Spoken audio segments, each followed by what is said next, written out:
You know, some of us think it's funny, some of us hate it, and everyone does it a little differently. What is it? Well, let's take a listen.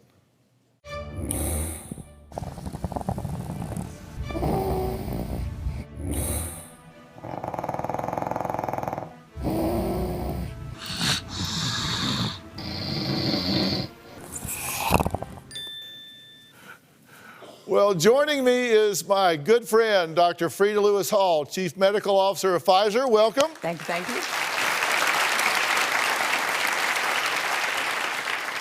I bet a lot of people can relate to that video, and my son Jordan's dog was in there. Her name is Pig, and boy, is she a loud snorer. I mean, she snores like crazy. So, Doc, what causes snoring? Yeah, so snoring is caused in a very straightforward way. So when air passes the tissues in the throat, that air during breathing causes those tissues to vibrate. Now, a lot of people do think that snoring is just noisy and a nuisance, but it can be serious. It can cause to everything from unrefreshed sleep to very serious health consequences. Now, men are more affected by snoring than women are, right. And people who are over 40 and overweight tend to more commonly be snorers as well. Right. In the U.S., there are 90 million adults that are affected by snoring. My next guest says her husband's snoring is so loud, she had to move out of their bedroom. Take a look at this. Manny's snoring is so loud that I cannot get any sleep. On a scale of 1 to 10, his snoring is a 10 every night. Deb says I have a snoring problem, but I don't think I do. Whenever I sleep with Manny, I don't feel rested. I will feel groggy and even grouchy. When she gets grouchy, she's hard to deal with. She gets irritable. It's not fun for either one of us. I drive a Mustang, and I would compare Manny's snoring to the sound of my muffler. She's definitely exaggerating when she says my snoring's as loud as her Mustang. I can't be that loud. His snoring is so out of control that we sleep in separate rooms. You miss the cuddling and the touching and the feeling and whatnot. Manny is in denial. He's a smoker, and he will hide it from me. He thinks he's fooling everybody, but he's not. I can't blame her. I believe his snoring has gotten worse, and I need to fix the snoring problem now. I'm sure I'm gonna die of something, but I'd rather die rested. Okay.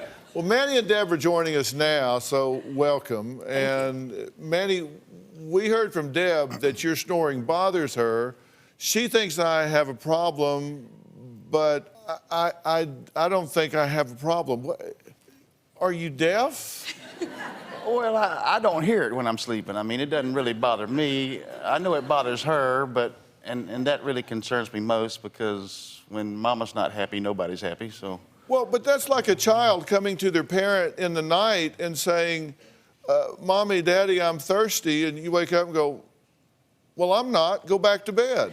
Right. Well, you're not thirsty, so they go back to bed? You're not hearing it, so it's not a problem?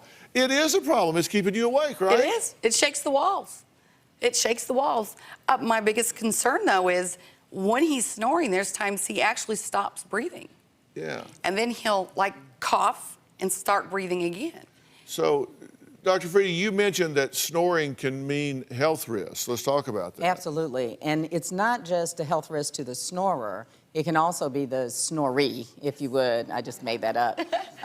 Like Deb, who's kept awake by the snoring. So let me start with Deb. So these repeated nights of disturbed sleep can lead to a whole host of issues. Increased risk for car accidents to depression. So it's really important to address that part.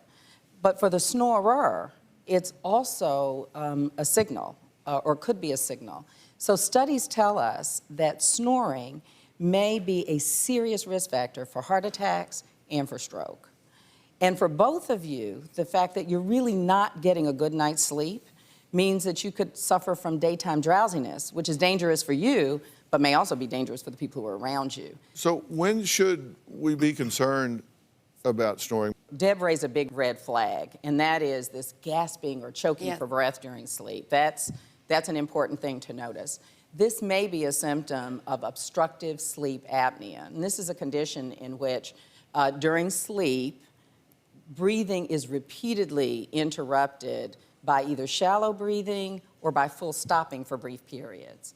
Now, this is important because these interruptions in breathing may lead to low blood oxygen. And apnea has been seen as a risk factor for heart attacks, for stroke, and for diabetes. And so I would say observe and record. Yes, ma'am. Restless sleep, like is he sleeping soundly or is he moving around a lot? Insomnia, having a hard time getting to sleep. Daytime drowsiness or daytime sleepiness. Decreases in interest in sex, increases in forgetfulness, or changes in mood.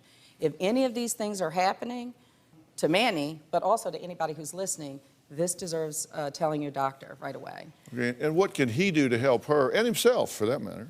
Yeah, so there are a few things. Stop smoking. Right. That's an important one. Avoiding alcohol is also important, and sleeping on your side may decrease it. And I think both of you should see your doctor, take all of the information, and then get a plan for addressing your lack of sleep and making sure that you're in good health, and to address your issues as well, to see if you've increased your risk for any of those very serious health issues. All right. And I'm going to wish you both sweet dreams. Right. Of course, there's lots of information on gethealthystayhealthy.com if anyone wants more information about snoring. Yeah, you bet. Look, we want to hear from you, so go to drphil.com, send us your questions. I love it when you're here to talk about this stuff. I want to thank all of my guests today, especially Dr. Freda Lewis Hall. We'll see you next time. Thanks so much.